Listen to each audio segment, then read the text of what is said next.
Vers Road Trip, en fait, nous, on développe un assistant de voyage qui est digital, qui a vocation à être, ou au moins à devenir intelligent, en vue de comprendre, en fait, quelle est la composition d'un groupe de touristes, pour lui procurer justement un itinéraire personnalisé qui lui corresponde et sur lequel il va pouvoir découvrir les territoires, mais en étant particulièrement adapté à justement cette composition. Alors ça peut être sur des choses assez classiques, hein, qu'on peut cocher sur des sites, on est 1, 2, 3, 4, on part à tel moment, pour tel budget, etc. C'est des choses qui existent déjà, mais on peut aller sur des choses un petit peu plus poussées. Par exemple, je suis avec quelqu'un qui est en situation de handicap, ou avec quelqu'un où il y a des âges différents dans le groupe. Je vous donne un exemple. On est en train de regarder avec un EHPAD qui se trouve à Nancy, essayer d'étudier un petit peu le degré de dépendance des personnes pour pouvoir justement leur fournir une offre adaptée. Il y a peu de choses qui existent dans ce domaine-là. Mais on est aussi sur des choses beaucoup plus basiques on va proposer des hébergements, des activités, des transports, etc. Donc, j'ai mis un cerveau parce que c'est une forme d'intelligence artificielle. Comme le disait tout à l'heure une personne, en fait, ça ne remplace rien, ça accélère des choses, c'est un peu un catalyseur et ça permet d'aller plus vite.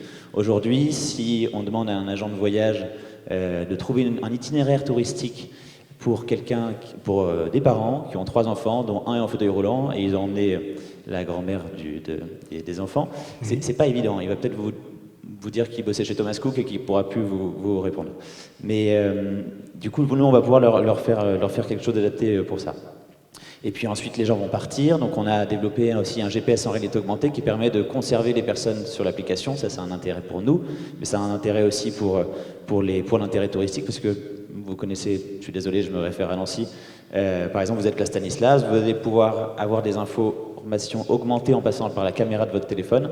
Par exemple, les horaires du musée des Beaux-Arts, et si ça fait partie de notre base de données, de le réserver. Si je parle des données, donc Agora pourrait être un facilitateur aussi, comme il y en a d'autres, mais c'est un peu une des grandes questions pour nous actuellement, parce qu'il existe pas mal de choses. Il y a data tourisme, que pas mal, je pense, de personnes connaissent aujourd'hui, mais il y a encore beaucoup de travail à faire là-dessus.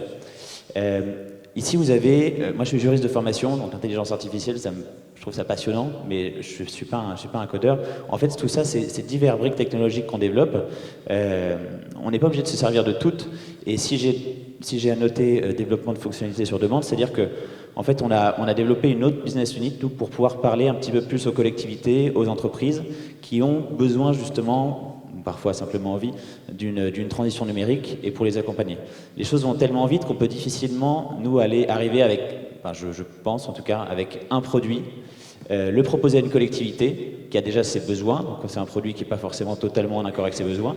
Nous, on préfère se servir de choses qu'on développe, aller justement recueillir ces besoins et discuter, si possible, avec vous. Ça m'intéresse beaucoup de rencontrer certains d'entre vous aujourd'hui, pour voir comment on pourrait accompagner sans ayant la prétention de l'expérience, parce que même si on travaille beaucoup, il y a bien une chose que je mettrai un petit peu de temps à acquérir, c'est ça.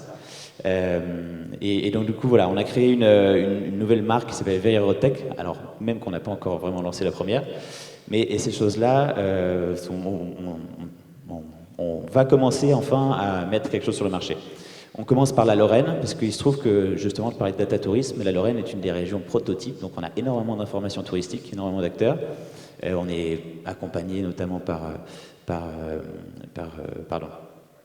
l'Agence régionale du tourisme, pour avoir accès à ces données. Et on va commencer à partir de la semaine prochaine à faire nos premiers tests. Et d'ailleurs, si ça peut intéresser certains d'entre vous, on va constituer des groupes de personnes bienveillantes qui s'y connaissent un petit peu, qui connaissent les touristes, qui connaissent les acteurs, pour justement pouvoir faire des corrections ensuite et adapter notre produit au maximum pour qu'il colle aux besoins qu'ont ces collectivités et aux attentes des touristes. Ce sera une appli sur smartphone, il n'y aura peut-être pas besoin de téléchargement, c'est une forme d'appli un petit peu spécifique, et ce sera gratuit accessoirement. Et puis nous, du coup, sur le business model, on va aller chez les commissions sur les divers services qu'on va proposer autour. Quand on pense au road trip, c'est quand même assez marqué dans notre nom, on pense à des camping-cars, on pense à des vannes, on pense à des voitures, mais au final, c'est un circuit itinérant, donc ça fonctionne à pied. Donc on aurait aussi la possibilité, par exemple, pour une collectivité ou pour une région, pourquoi pas plus, de créer en marque blanche quelque chose de très adapté. On va pouvoir sélectionner les technologies et les fonctionnalités qui seront nécessaires ou non, et donc vraiment construire le produit sur mesure.